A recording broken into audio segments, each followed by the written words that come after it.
Hi everyone, I'm Ramsey Jones, and this is Jonesing for Food, a channel dedicated to gas. I'm talking about the natural kind.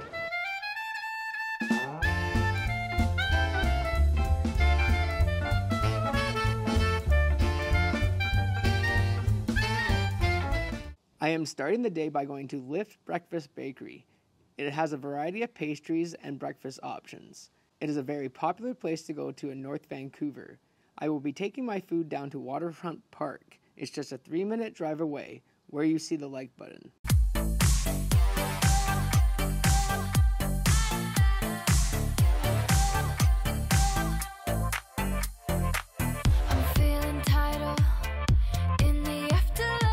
So this breakfast sandwich has a homemade English muffin, a fried egg, and a house-made sausage. It's super greasy too. There's just grease all over this paper.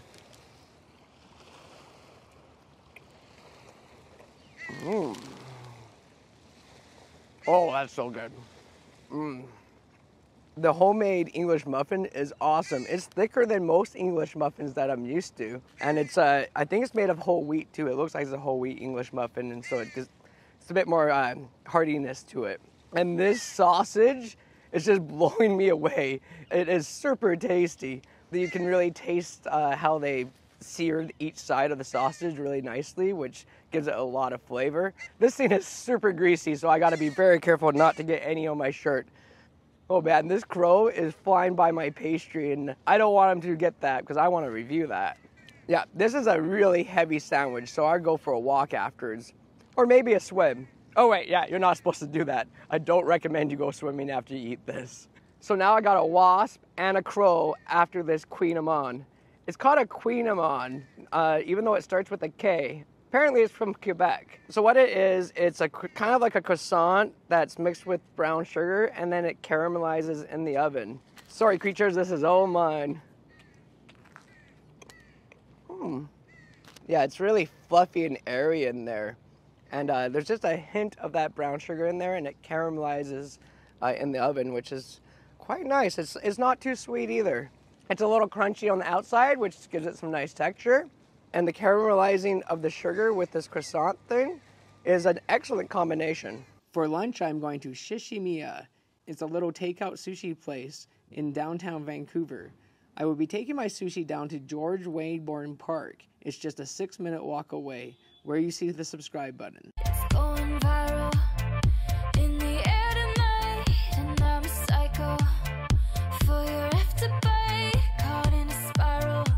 Somebody help me, I crash into you on nights like this, but we keep. So this salmon aburi roll has cucumber, avocado, spicy salmon, green onions, and motokiaki sauce.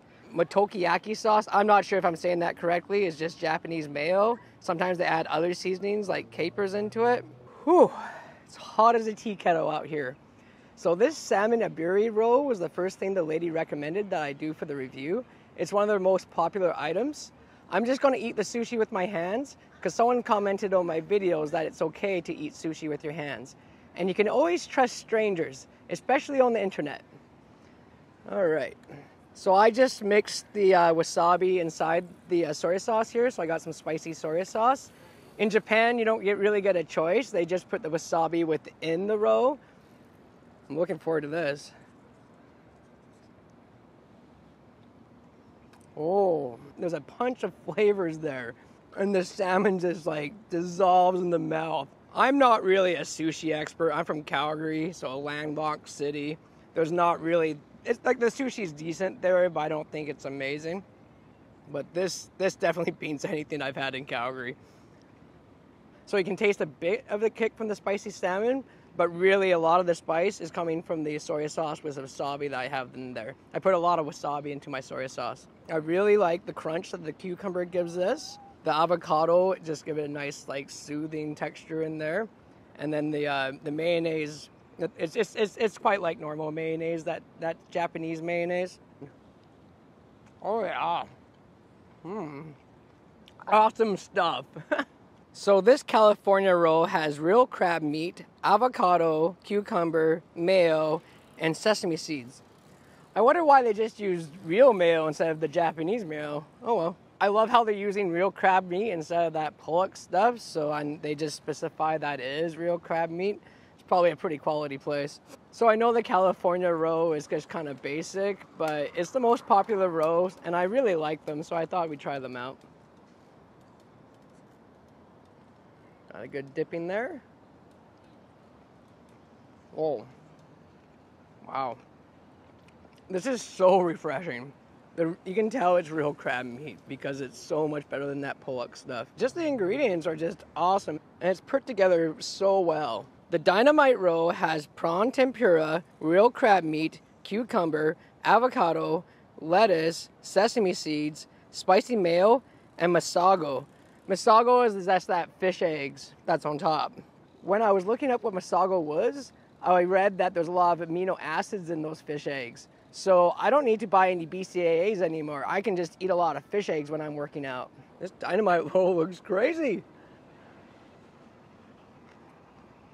Yeah, it's pretty spicy. Oh, and it got some nice crunch from the tempura. I love the creaminess of the avocado in here as well.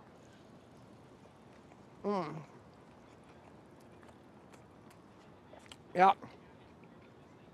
It sure lives up to its name. This is dynamite. It was super difficult for me to find parking by this restaurant. And when I did find parking, it cost me $20 for 2 hours. A lot of times when I'm doing these food reviews, I have to find parking twice. Once by the restaurant and another time by the park that I'm reviewing the food at. Oh, sorry, this is swearing in Britain. You know why this is swearing in Britain? It's when the British were fighting the French, they'd use these two fingers to pull back the bow and shoot the arrow at the French. The French were using crossbows, which weren't as effective, so the British usually won. And whenever the French caught a British person, they would cut off these two fingers. And then just to rub it in the French people's face, the British would go like this whenever they'd win a battle or when they're fighting. They go like this to show that they still have those two fingers. For dinner, I couldn't resist going to Tacofino again. This time I went to the one in Gastown. And then I took my tacos to the Gastown Steam Clock, just a 5-minute walk away, where you see the like button.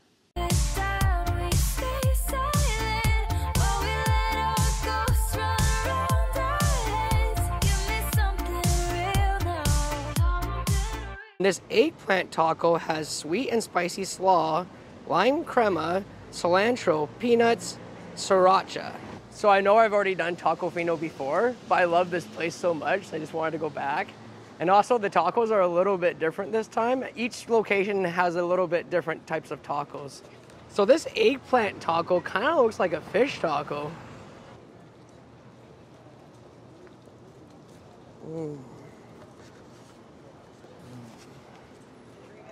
Wow.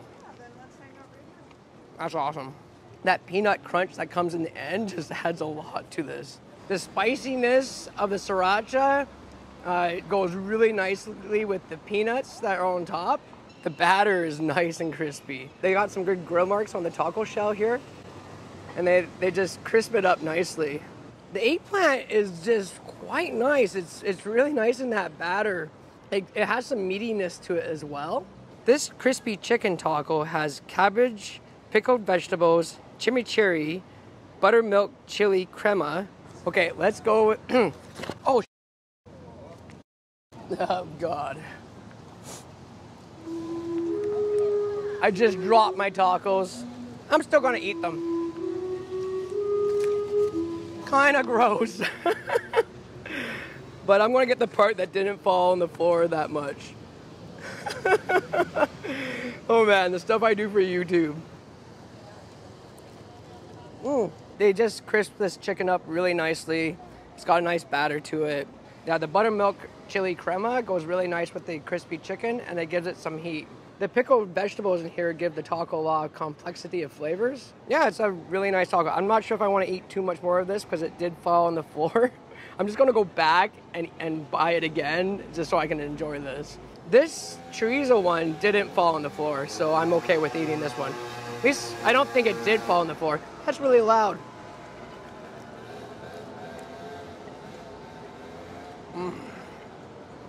Yeah. The chorizo at Tacofino, it's just off the wall. It's got some nice spice to it. And then the pickled onions give it some nice character to the taco. Yeah, the chorizo taco is kind of greasy, so you might want to watch yourself so you don't spill on your shirt like I usually do. You know, I can't remember if this fell on the floor, so I'm going to stop the review here and then just get some more tacos for myself to enjoy.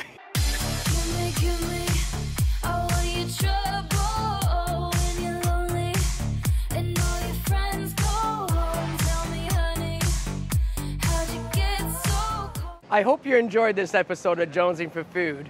And remember like you remember not to drop your tacos, so you can keep jonesing for food.